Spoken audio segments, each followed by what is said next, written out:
હર હર મહાદેવ. આજનો વિષય છે મંગળની મહાદશામાં શુક્રનું અંતર કેવું ફળ આપે. તો શુક્ર તો આમે મોજ શોખ અને વૈભવ આપનારો ગ્રહ છે.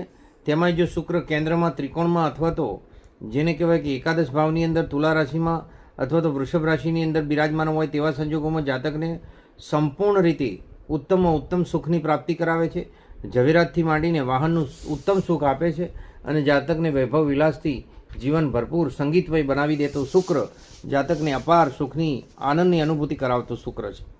અને આનો આ શુક્ર જ્યારે 6, 8, 12મા સ્થાનનો માલિક થતો હોય તેવા સમયમાં ઘણી વખત બીજા અને 7મા સ્થાનનો માલિક પણ શરીરે પીડા કોઈ પણ નાનો મોટો રોગ આપી દેતો હોય છે.